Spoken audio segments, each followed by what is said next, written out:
What's up, y'all? Peace. You know what I'm saying? I'm out here enjoying my vacation. A few days after my birthday. And I'm out here, the nice scenery. You know what I'm saying? And I think this is the perfect spot to do a video. Just trying to figure out what to talk about. So I think I'm gonna finish off a video I did about the CIA and the mafia. And from my perspective, because I'm a younger guy and I had time to kind of look at the aftermath of everything. And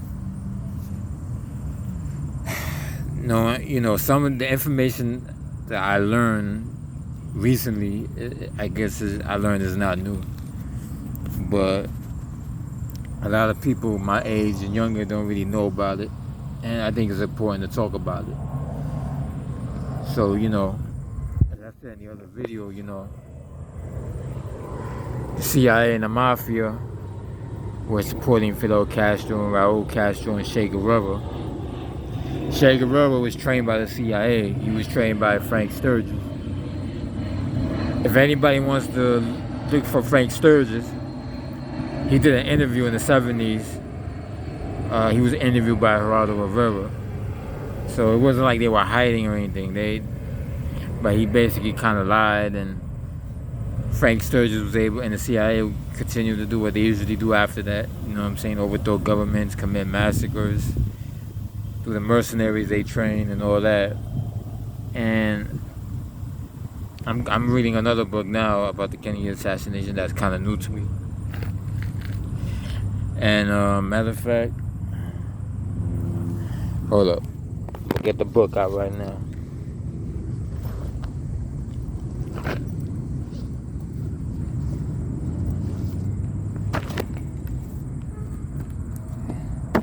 This is the book right here. That's the book. So I'm just beginning to read it. It came out 6 years ago. And it's an interesting book because he actually does what a real journalist is supposed to do.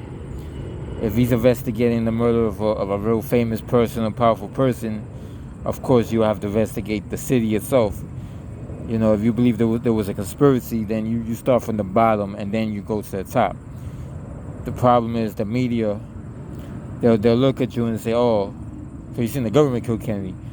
If you look at it like that, it's got to be hard to believe. But if you understand the level of corruption in this country from the bottom all the way to the top, especially at that time, from the end of the Civil War to now, then you will understand, you know what I'm saying?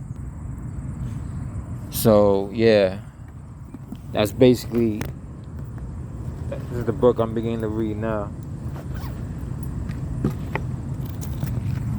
So, I think I explained it, but just in case I didn't, I know some people are wondering, well, how did it get to the point where we had the mafia working with the CIA to kill Castro and then kill Kennedy, and how do we get to that point? It's about corruption, it's about money, it's about power. And if you understand how, especially in the South, how this country was at that time, from the end of the Civil War, the Army intelligence was created, and one of the first things they did was they started surveillancing black leaders.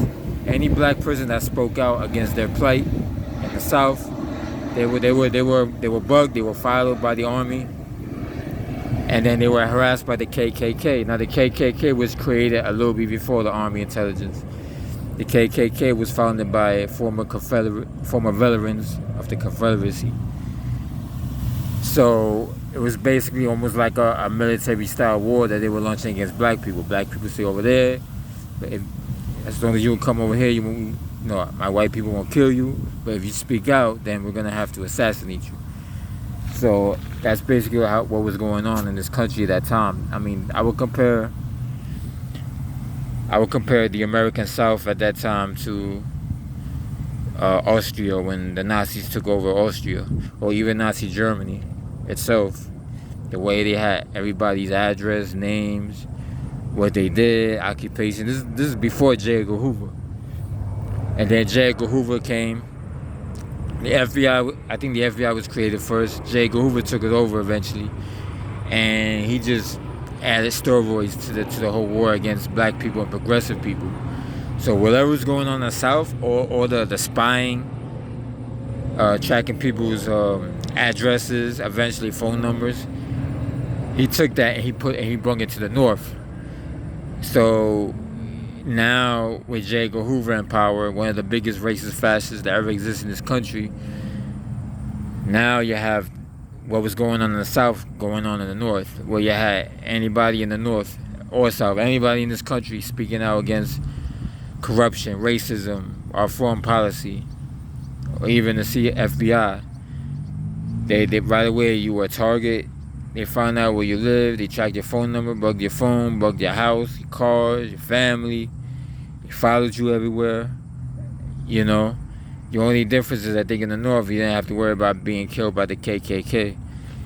You know, now depending on what kind of corruption you was going to go after. In the North, he was trying to go after corrupt landlords. Then yeah, you might have to worry about the mob. So Hoover just added steroids to the level of corruption at that time. And Hoover comes from a society where, you know, they view any person of color as servants or slaves, or shine my shoes, clean the kitchen. That's the era that Hoover. That's how Hoover saw black people. He didn't see them any less. So Hoover took the war that the former Confederacy was doing on black people, and he just brought it to the whole country, to the rest of the country. Because he didn't want black people to have power. And he didn't want his friends in power to go down just because they were racist and corrupt and taking bribe money and all that. He didn't care about none of that. Only when it was like, if it made him look good, you know what I'm saying? But, so then Hoover did that. And, of course, there was the stories of Hoover being friends with the mob. He would go on racetracks. It's probably true. If the mob said it, then it was definitely true. The mob probably had something on Hoover. Hoover probably had something on the mob. I mean, everybody back then had something on somebody, because there was so much spying going on. Even before the FBI, there was so much spying going on. Everybody knew where everybody lived. I mean, so Then you have during World War II, you have the what happened to the Japanese, and they were put in internment camps, and that's pretty much fascism right there. That's fascism. It's no different with what the Nazis did to the Jews. The only difference is the American government didn't gas the Japanese Americans. You know what I'm saying? Thank God. But you never know the minds and the way that the people in the army and the FBI think. You know, I'm pretty sure they were thinking about that, because you gotta remember too, many of the ruling elites of this country, especially in the financial sector, they were doing business with Nazi Germany. Guys like Allen Dulles and IBM and you know, those kinds of people. Of course, you know, they don't really care about democracy. They just care about, you know, capitalism, getting money, you know, having power. So then you have the creation of the CIA. Supposedly after we went after World War II, we went after Nazis and the Japanese government. To me, World War II was like a chess game, but that's like a different story. But all of a sudden we were friends with the Japanese, and then secretly, I mean, we became friends with Germany also, but secretly we helped some of the Nazis escape. Most of them escaped to Latin America, you know, Chile, Argentina. So all the CIA operations down there became, you know, anti-communism, and former Nazis were helping them do it. Then you have the creation of the CIA, and by the time the CIA was created, the mafia had moved to the South. So you already had, well, I think pretty much it was around the same time. So as the CIA is being created, you have Carlos Marcello moving to the South and basically running things in the South. You had Mayor Lansky and Santos Traficante down there in Miami. And there were many American companies that were already doing business with Cuba. And whatever the Cuban society wanted, they got. So if they wanted their own leader to be ousted, the American government would help them do it, especially through the CIA. So Pio was overthrown. Then Juan Batista was put into power. They wasn't too happy about Batista. I mentioned this in the other video. So the Cuban exile, the Cubans and the Cuban society decided they didn't want Juan Batista in power. You know, the Cubans that had the clout, because the poor Cubans didn't have a say in who became powerful, you know, who became leader, which is the sad truth. Cuba was never a democracy, you know. So we supported Fidel Castro, the CIA and the Mafia, with the American help of, you know, other companies. Maybe some of those companies run by the Mafia, some of them run by the CIA, front companies, whatever. They all, and some of the Cuban exiles were arming Fidel Castro, Raul Castro, and Che Guevara. Castro took over, executed 77 people, which is a war crime, with the help of the CIA. Frank Sturgis was there, who trained Che Guevara, took pictures. Fidel Castro then decided, now we want the casinos. Through the casinos, got rid of them, got rid of the Mafia. The Cubans that fought with Fidel Castro, that didn't agree with him, fled to Miami, just like most Cubans do when they don't agree with their leaders or when they get overthrown, and so forth. So then we get into the CIA feeling like Castro betrayed them, which he kind of did, you know, kind of stuck a middle finger on him. So the CIA decided, oh yeah, well, fuck you, you know what I'm saying? And CIA decided, along with the Mafia, you know, Santos Traficante, Mayor Lansky to some degree, and Carlos Marcello, and the Cuban exiles, all of them, including former dictator Pio, Orlando Bush, who fought with Castro, who all of a sudden is talking about freedom, fighting for freedom, which is bullshit because Juan Batista was a dictator himself, and Orlando Bush supported Juan Batista, then he supported Fidel Castro. Orlando Bush was a liar, you know what I'm saying? Even though he's got a holiday named after him. And he's a terrorist too, I mentioned that in my other video. And then Luis Posada, another Cuban exile. Then you have Felix Rodriguez, David Morales, E. Howard Hunt, you know, the list goes on and on. All these guys that were working for the CIA at the time, Gigo and Liddy. David Ferry, I think, was contracted to the CIA. I don't think he actually directly worked for the CIA, but there were a lot of contract workers too. Guys like Chauncey Holt, who came forward in the late 70s, which is around the time I was born, and he was under investigation, and he was real nervous in that interview. I finally came across that interview some months ago, and when they brought up Oswald, he almost cried because he said Oswald was completely innocent, and he felt bad for his kids and his mother. You know, Oswald's mother was still alive at that time, and Oswald's mother would go on TV for a long time, saying that her son is innocent until proven guilty, which is true, and she's right. And Oswald was innocent; he didn't pull the trigger. So the operation to support Fidel Castro became an operation to kill Fidel Castro, and it got real big. I think the name of the place or operation was called JM Wave. It was based in Miami, the biggest station in domestic here in this country, domestically, and even probably bigger than Langley. The CIA, at first, you know, it started under Eisenhower and Richard Nixon. So Eisenhower felt betrayed by Castro. Even though, Eisenhower was talking about the military-industrial complex and you got to watch out for them. But all the while, he's saying that he's responsible for all the overthrows and assassinations around the world. So then he tells Nixon secretly, you know, we got to do something about Cuba and this Castro. You know, he's a traitor, you know. So Nixon really had a hands-on to those beginnings of turning the operation around to kill Castro. So they kept some of the same people, but then he added more people, more Cuban exiles, obviously, Orlando Bush. I believe it was Richard Nixon who got George Herbert Walker Bush involved. Bush was recruited by the CIA at that time for the Bay of Pigs invasion. And the name of there were 2 boats involved in the invasion. One was named the Barbara, the other one was named the Bush. Bush at that time was the owner of Sabata Oils, Sabata Oils. So he ended up being contracted to the CIA. Yeah, Bush probably didn't like Castro. I'm pretty sure everyone, Bush, even John F. Kennedy, knew that we were supporting Fidel Castro in the 50s. I'm sure everybody knew that.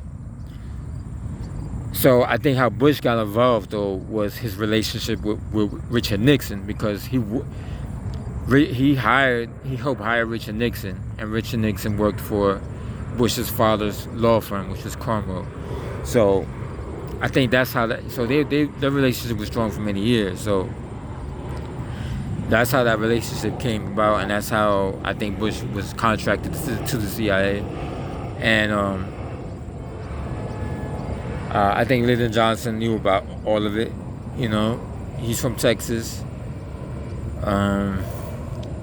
Lyndon Johnson had run for office, and the person he was running against ended up getting killed by a man named Mac Wallace, who was friends with Lyndon Johnson, in some ways, business friends. And so that's an eye-opener right there. And that led some people to believe that Mac Wallace may have been one of the guys involved in the Kennedy assassination in the book school depository building, because there was a guy that they questioned for 3 hours and they let go, and he kind of bore a resemblance to Mac Wallace, but I would say not so. He did have dark hair. He had glasses. Mac Wallace had glasses, dark hair. But you could tell it was a kind of a difference. But I could be wrong. Maybe he gained a little weight, and maybe that was him. But that doesn't exclude the fact that the Kennedy assassination was a CIA operation. It wasn't an LBJ operation. So if Mac Wallace, if indeed that was Mac Wallace that was being questioned in that photograph, he was not working for Lyndon Johnson that day. He was working for the CIA. Because one of the things that the CIA does is they do hire hired assassins. And there were hired assassins, especially back then. It was just common. I don't know if it had anything to do with the Great Depression, but often people, and a lot of these hired assassins were junkies, so Great Depression left a lot of people poor, so in order to make money, they will put themselves out there. Hey, if you need somebody to kill somebody, just pay me and I'll do it, type stuff. And that was around the time of the creation of Mafia as well, so there's a lot of things there's a lot of reasons for the level of corruption that existed in this country, other than racism, you know what I'm saying? So there were a lot of hired assassins that day, but sticking with Eisenhower still being president, Chauncey Hall was involved. He said that he worked for a company that he didn't know was run by the mob, and then that company ended up running guns to try to overthrow Castro to the south, to Miami, and to the Bay of Pigs. So other than Chauncey Hall, he mentioned that he was one of the three tramps that was in the pictures. So Chauncey Hall was the one behind the taller tramp. Everyone assumed it was E.R. Hunt, but Chauncey Hall said that was him, and yeah, it definitely looks like him. Chauncey Hall was around my age at that time. The other two guys were younger, in the 20s, early 20s. They all had aliases. Chauncey Hall had an alias, but he mentioned the real names of the two people in front of him. He said the tall guy was definitely Charles Harrison. So for anybody who thinks that was Frank Sturgis, no, that was Charles Harrison. Yeah, Chauncey Hall said so. And then the guy in front of him was Richard Monero, I believe it was Monero. It might be a Spanish name, so he could have been a Cuban exile, and so.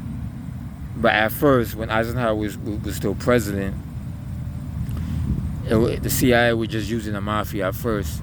It says when they were supporting Fidel Castro, it was just the CIA and the mafia. So, when the operation was turned around to kill Castro, it was still the CIA and the mafia at first. With eventually the Cuban exiles got involved right away.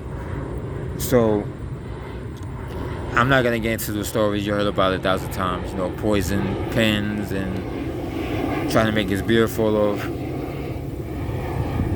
By the time Kennedy was running for office and then became president, the Cuban exiles got involved, and the CIA was already launching the Bay of Pigs.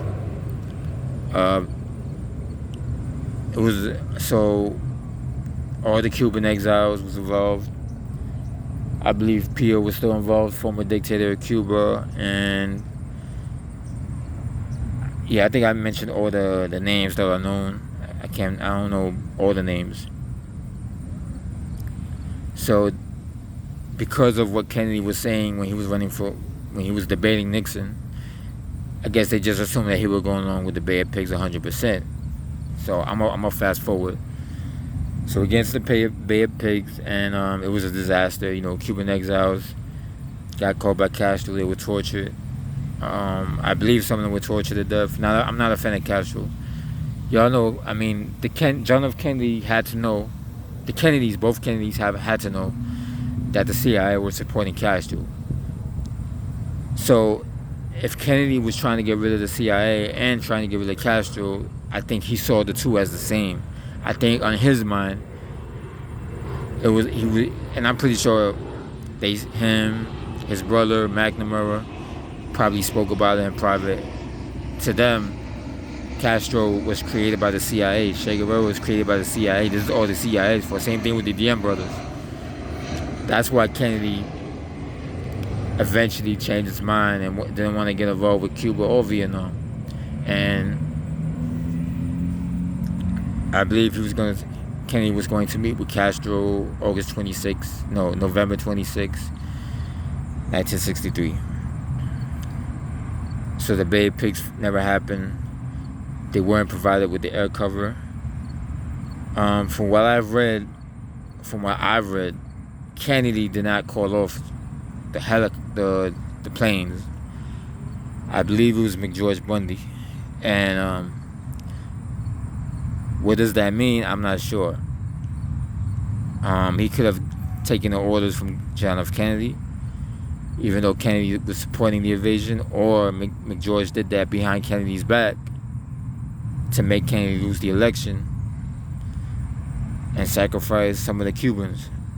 But that's from what I've read, that the raid was called off directly by McGeorge Bundy, not by John F. Kennedy. But Kennedy was the president, and he said he bore responsibility for everything that happened. And so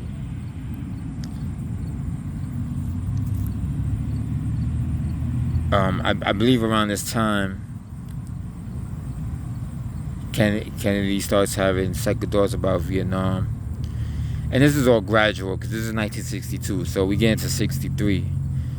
Because I don't want to make this too long. So in 63, Kennedy decides to, I believe it was still 62 into 63, but the timeline is close.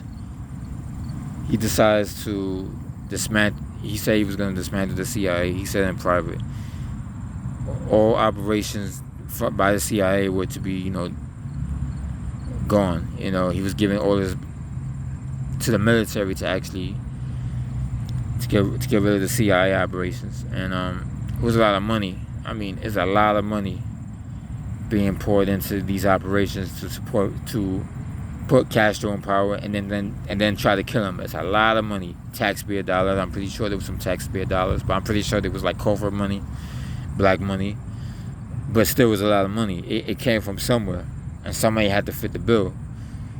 So all of a sudden, Kennedy comes in, he's gonna get rid of the operations, and so that pissed off a lot of people. And so the same people that view Castro as a traitor, that are pissed off, they were pissed off about what Kennedy did by not providing air cover, even though, from what I read, it was McGeorge Bundy. But I don't think the Cubans looked at it that way. And they view Kennedy as a traitor.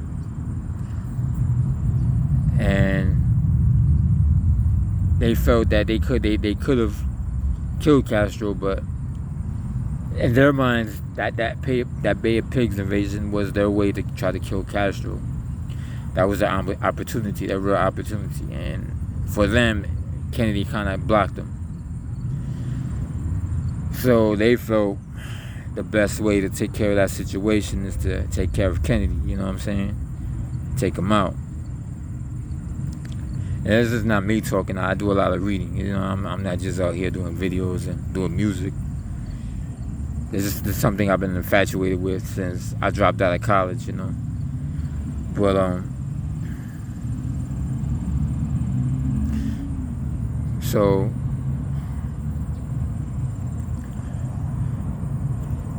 there were these threats. Around that time, Kennedy was talking about getting some of the troops out of Vietnam, but he was still kind of going to war with Cuba. So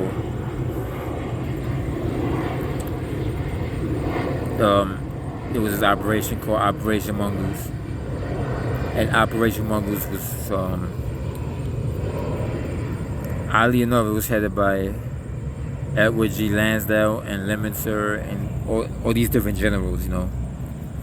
It was a general named Lemonster, another general named Edward G. Lansdale, Edward G. Lansdale, and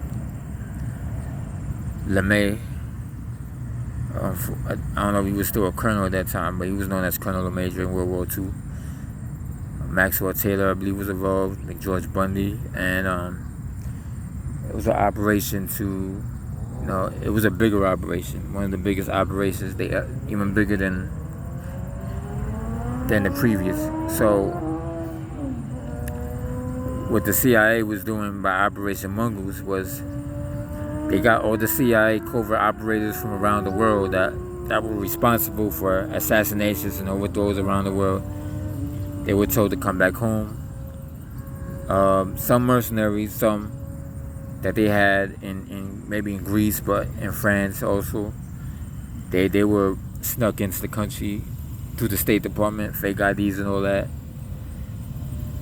The CIA were recruiting more low-level organized crime figures while still working with Carlos Marcello.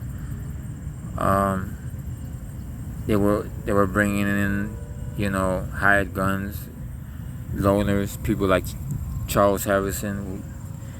Like what Charles Hall said, Charles Harrison was the guy in front of him. Charles Harrison was also Woody Harrelson's father. If you know Woody Harrelson, the actor, that was his father. That was seen in Daily Plaza that day, and that on those pictures. So it just gets wild. You can't make this stuff up. And the Cuban exiles, of course, but also the CIA were recruiting pro-Nazi groups. They were recruiting Minutemen, which is like a right-wing group that patrolled the border at that time. I don't know if they still exist. They even recruited members of the KKK. I mean, as sinister as that sounds, I think if you listen to the beginning of my video, you will understand how it got to that point. You know, if you look at what was going on in this country after the Civil War, the corruption in this country was, you know, was on another level. You know what I'm saying? And CIA basically had set up all these training camps, mostly in the South, throughout the South, Texas, Louisiana, Florida, South Carolina, near Mississippi. And these training camps will be like a grounds for an invasion of Cuba. They also were still working out of the Bay of Pigs. I think at this point, George Bush was not actively involved like he was in the Bay of Pigs invasion. And that's another thing. George Bush was involved in that failed Bay of Pigs invasion. So I'm pretty sure George Bush may have put some money into it, and I'm pretty sure he was pissed as well. George Herbert Walker Bush was also friends with this pro-Nazi named George de Mohrenschildt, who I believe is from Germany. And then there's Clay Shaw, who was contracted to the CIA in the 50s and did some work in Italy. He helped, if you Google Operation Gladio, or I don't know if that's the operation, but if you Google that and Google some of the stuff we did in Italy, Clay Shaw was involved with that. He was the financier to that. And he also helped build fund the World Trade Center in Italy. And Clay Shaw was also director of the World Trade Mart in Louisiana, which was part of the World Trade Center in Louisiana. I don't know. Clay Shaw was actually, as part of the setup, Clay Shaw was going to introduce Kennedy. He was waiting for him at the downtown area, and of course that never happened. So anyway, I believe that the original plan, so they had all these training camps set up, but I believe that these training camps were actually set up to kill Kennedy, because one of the first threats that came to Kennedy's life was in Miami. So this guy named Somerset was like a right-wing labor union organizer doing the same shit the mafia did in the South, and he was friends with Joseph Mathieu, and Mathieu was saying that Kennedy's going to be killed, and so I guess someone like him, Somerset, was kind of scared about that, because that's a little too big for him. So he became an informant, so he became a police informant in Miami. So for the Miami Police Department. So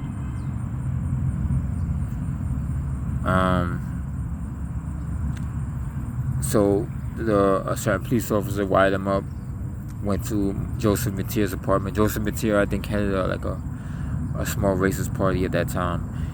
And, Mathieu saying, Kennedy's going to be... So, actually, Somerset sets the conversation. So he's like, so I heard Kennedy's coming down here.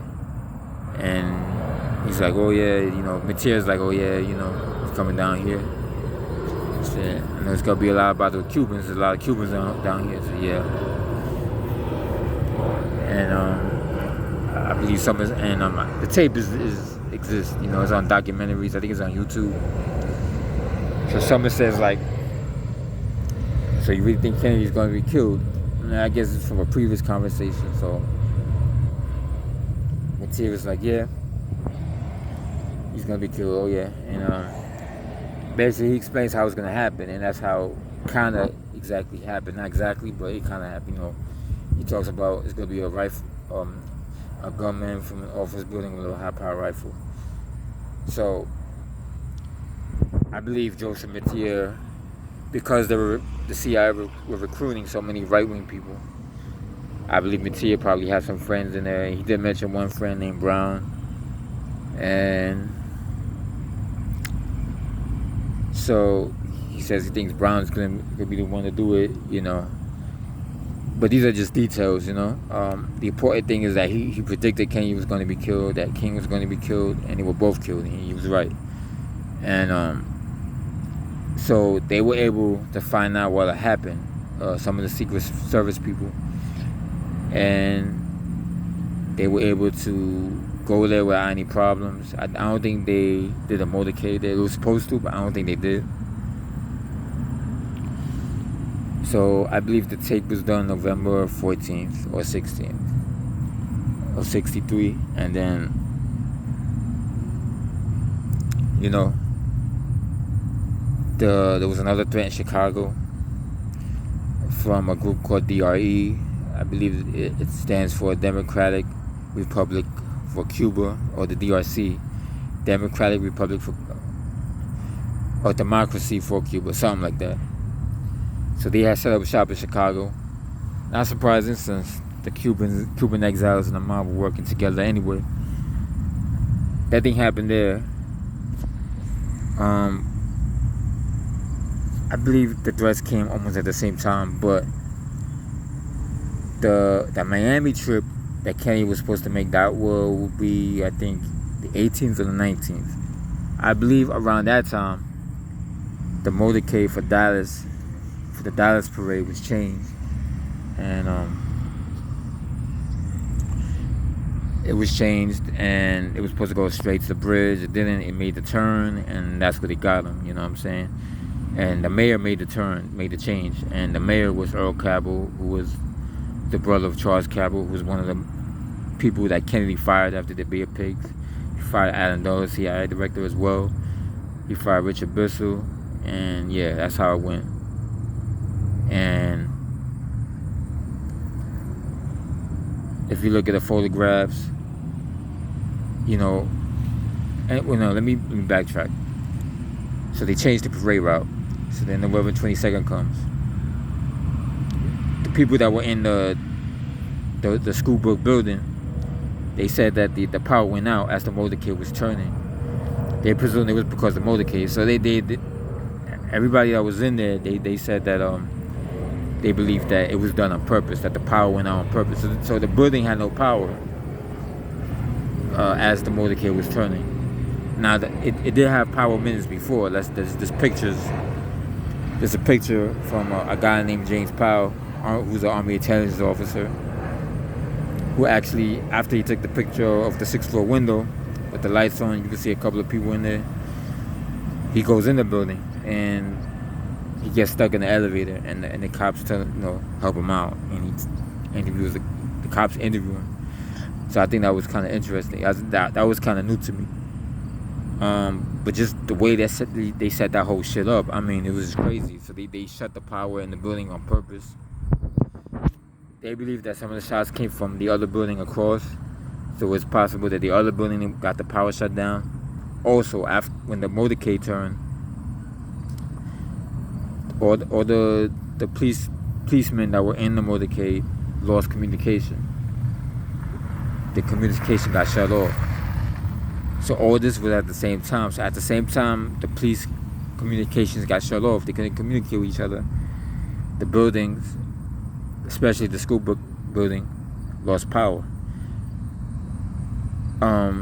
Fletcher Crowley, who was supposed to be the military protection for President Kennedy, who was told to go to the North Pole a week before Kennedy was killed, he said he found out that the communication in the White House went out at that moment, when the motorcade was coming to Dallas. So that's not a coincidence. And I'm like, holy shit. So, I mean, they were at war with President Kennedy. Our government was at war with President Kennedy. This was like a coup d'etat, as they call it. It was a power struggle. And because they view Kennedy as a traitor, because one minute he's trying to kill Castro, next minute he wants to talk to Castro. Robert Kennedy was kind of like sideways in all different directions. So yeah, I mean, understandably, I can see where these crooks are coming from, but the way they set it up, it's not that hard to believe that there was a conspiracy. It really isn't, and I don't know why people don't want to believe that. Because No, you watch my videos, you understand what I'm trying to say. Watch the video from the beginning to end. From the Civil War on, the corruption in this country has been horrendous. You know what I'm saying? Like, it's like our government is the biggest organized crime government in the world, and I believe there were multiple shooters behind the bushes as well. I don't think it was just one shooter behind the bushes. I believe there was probably around 8 shots fired because of some of the bullet holes. There was more than one bullet hole in that limousine, including the one in the mirror. The one in the mirror came from the front. But that didn't come from. I don't believe it came from the same spot that the shooter got Kennedy on the head from. So that means, this is an ambush. So you're gonna have multiple shooters, and then you're gonna have backup shooters. Then you got the pictures. You guys see pictures of George Bush standing in front of the school book building, and he knows what's going on. He knows what's about to happen. That's why he was there, to see it happen. He wanted to see it because he didn't believe it. Because in the army and I'm sure in the CIA as well, people kind of rag each other off, and so, oh, you're not gonna do that. Fuck you ain't gonna do that bullshit. They dare each other, In the military, they dare each other. I know because I have relatives in the military. They dare you to do this, dare you to do that. So I think people like George Bush, although I don't believe he was directly involved, but the fact that he was there means that he knew it was what was gonna happen, and he supported it. So I think he probably took it as a dare, like, these guys are not gonna do it, but let me see if this is actually going to happen. If we can actually get away with this, then damn, I could become CIA director. Because we all know George Bush became CIA director in '76 when Orlando Bush went terrorism, and then became vice president after that, then president. Iran-Contra, El Salvador, all that shit. So these are murderers. These are, war criminals, and I don't think we could ever say who the shooters were. Yeah, the one of the shooters looks like Mac Wallace. But even if it was Mac Wallace, he wasn't hired that day by Lyndon Johnson. He was hired by the CIA, and and if you leave the CIA and you're still friends with the CIA and you have power, then you're still with the CIA. I think the fact that Earl Kabul was involved in changing the parade route, that means that he was involved in it. He was involved in helping the shooters get their kill. You know what I'm saying? Like, this is the way I gotta talk, because that's what it was. And then you look at the photographs. You see the Umbrella Man, and then, of course, with the Umbrella Man, right next to the Umbrella Man, you see a guy in the fatigues. Looks like he's ready to. Looks like he's in the army, and it's hard to tell who it is. I seen the blow up picture. There's so next to the Umbrella Man, the guy seems this little tanner, and he has a walkie-talkie. And as the Umbrella Man opens up the umbrella, and the motorcade is turning, just when the police lose all their communications, and the school book building loses power, and the White House loses power, the man with the walkie-talkie puts his arms up with the walkie-talkie and the antenna open. That's a signal. You know what I'm saying? That's an army signal. That's a military signal. It's an operation signal. And to me, the guy with the walkie-talkie, I'm not 100% sure. He kind of looks like Orlando Bush, because Orlando Bush had a mustache and glasses. And if you look closely at the guy with the walkie-talkie, he does have mustache and glasses. You know what I'm saying? So, and Chauncey Hall, who was there, obviously, he was one of the tramps, or supposed tramps.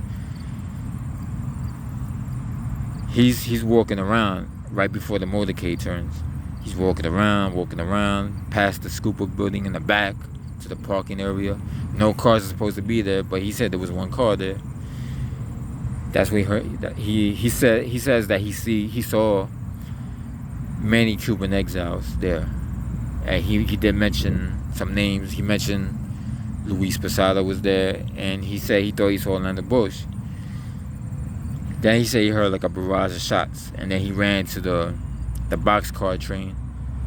He was supposed to be there anyway, but he ran to it, opened the door, and that's where he saw Charles Harrison and this guy Richard Molinero.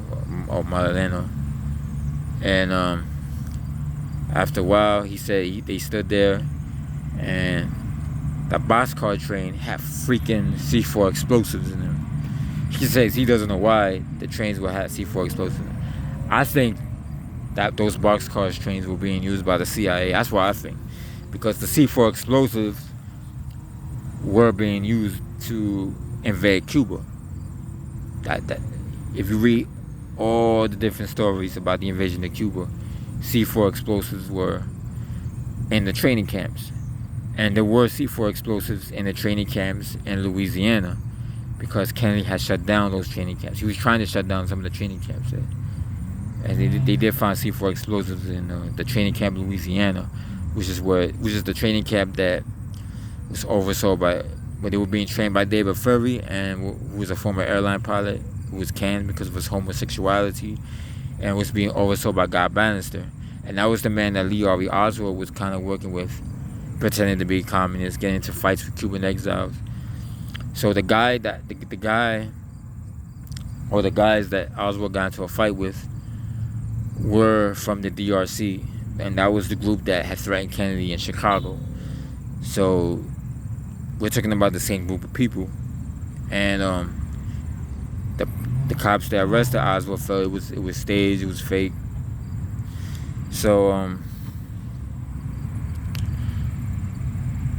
Guy Bannister was a former FBI man, friends with Hoover, and he oversaw that training camp, So there was like, and I think I lost track. Oh yeah, Charles Hall. So going back to Texas, so he waits in the boxcar for a while. He says the cop they knock on the boxcar, real hard, and so he opens it, and there's like a bunch of cops, and that's where they get taken in. They're paraded around to the police station, which is up on the corner of Elm and Houston. Before the motorcade makes the turn on Houston, the police headquarters is right there on the corner, I believe. Charles Hall says that he saw a mobster that the CIA was working with named Eugene Brading that was in the police station for like 5 hours, and he let him go. There's pictures of Eugene Brading being taken in by the police. Eugene Brading was in the building, the school book building. He didn't have a good explanation. He said he was trying to make a phone call.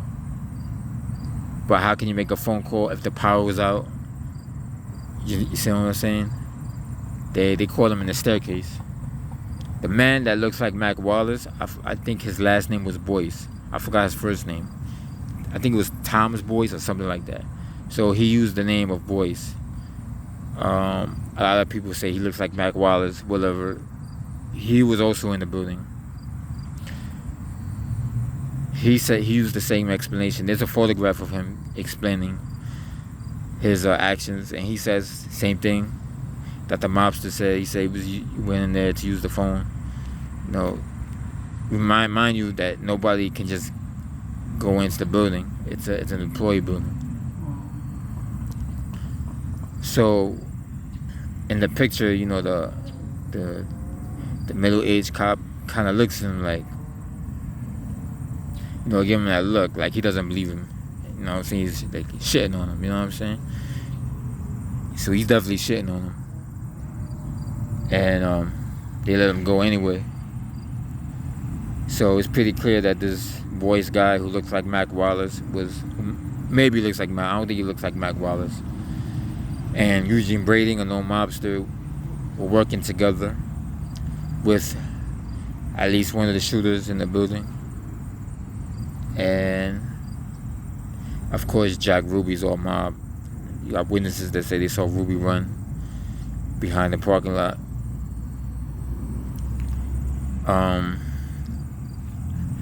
I would say if anybody wants to know what happened to John F. Kennedy's body, because a lot of people, when they look at the photographs of Kennedy's body, you're seeing different pictures, and some of them, what I will say is there's a reason why the Secret Service wanted to take Kennedy's body.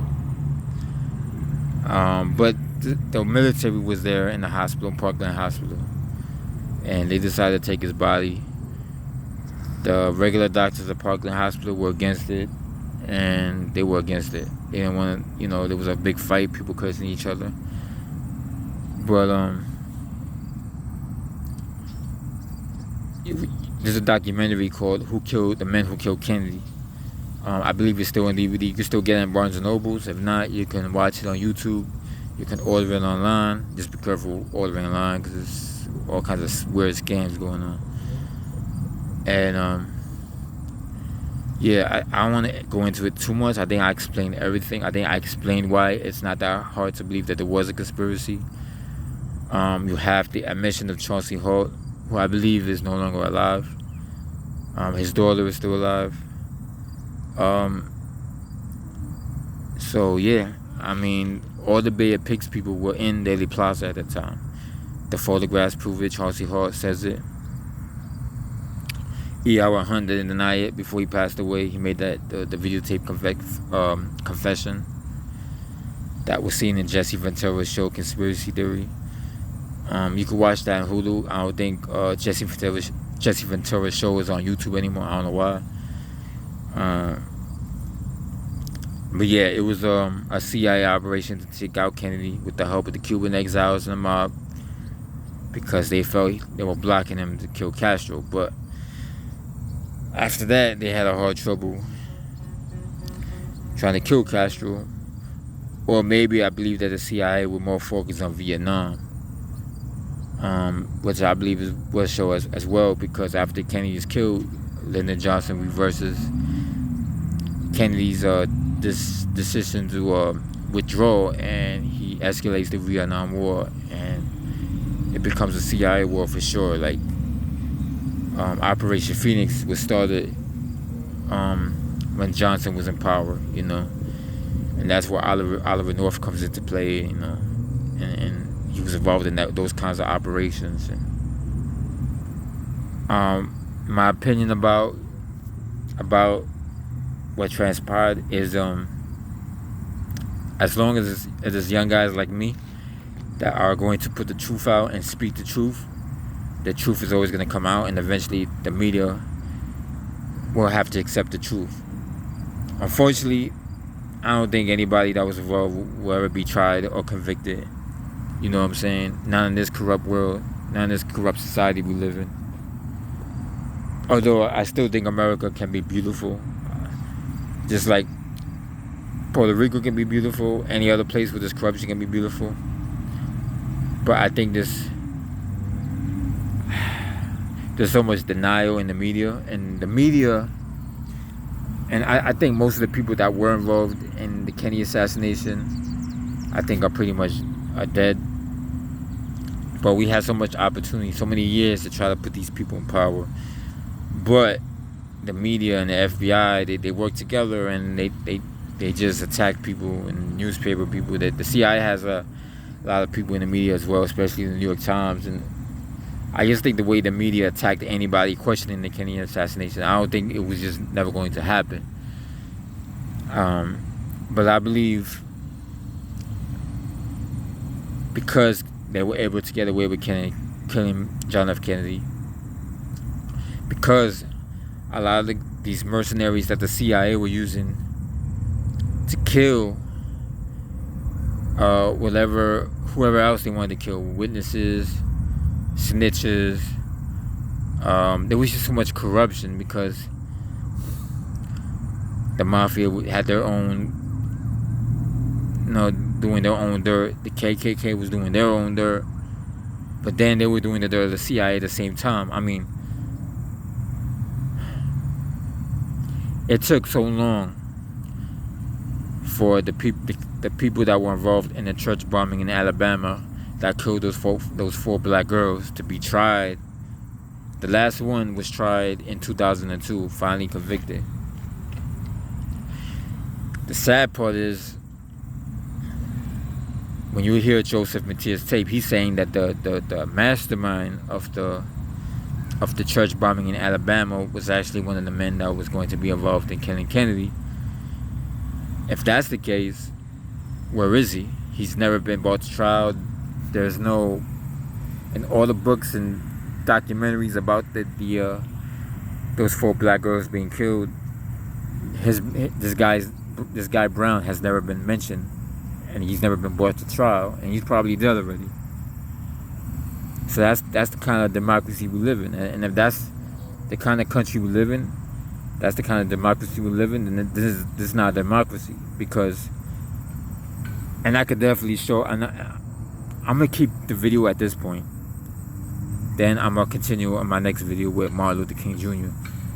But because they were able to get away with killing Kennedy, and because they were able to get away with killing King and killing Robert Kennedy and getting away with what they got away with in Vietnam and Cambodia, all the stuff that Henry Kissinger was doing, Iran-Contra, Chile, what took place in Chile on September 11th, 1973. Because they get away with so much, they know that they can just keep doing it and get away with more and get away with more stuff. And that's true. You know what I'm saying? Like, get away with. I think Hitler said it. The bigger the lie, the more people believe it. And the more they get away with it, the more they know they can get away with anything. Anything is possible in this world, right? Good or bad. I mean, who knows? Maybe one day I'll fly to the moon. You can't say that will never happen, because I'm a curious person. You never know what I might get into tomorrow. But to say that our government will never kill us outright, or that's just not true either. Because isn't that what happened in California when Ronald Reagan was governor? And the state troopers gunned down college protesters. And then you wonder why 9/11 was covered up. And yeah, 9/11 was covered up. And I don't believe. I mean, there's so much about 9/11 that was covered up. I don't know what to believe. But of course, there were people killed in the buildings. Of course, people, those airplanes crashed into buildings, killing those people. I'm gonna stick with the idea that these planes were hijacked, and I'll explain why way later on. But I'm just saying, there's a lot of evidence for incendiary explosives that being in the building, that they were planted in the building. But the media will have to admit first and foremost that they were wrong on the Kennedy assassination, and they'll never believe that. They'll never admit to that, because that will mean that everybody in the media will lose credibility, and no American person will ever believe that the media will believe anything the media says again. Especially with this COVID-19 now. It's a lie. Everything that the media is saying about COVID-19 is a fucking lie. And they're lying to you. And these are the same reporters that are still going along with the lone nut theory that Oswald did it. And that's why I'm doing these videos, because it's partly venting, but it's partly because I want to spark someone else that might do something about it. You know what I'm saying? Because I really don't. That has the money, you know what I'm saying? Because I don't have the money to start a movement to really change, to make the changes that are necessary, that have to be made. You know, because for one thing, I think we need to get rid of the Democrats, Republicans. We need to get rid of the CIA, the FBI, the Pentagon, the IRS, the whole government. I don't even think we need to have a president. I think we should have like a council of like 6 or 7 people representing different parties. You know what I'm saying? Like representing the Libertarian Party, Independent Party, One Independence, the Freedom Party, Constitutional Party, the Whig Party, the Green Party, Conservative Party, Liberal Party, I think that's 8, 9. I didn't even count. But yeah, that's what I believe needs to happen. You know. But anyway, it's beginning to rain a little bit, so we'll catch y'all later.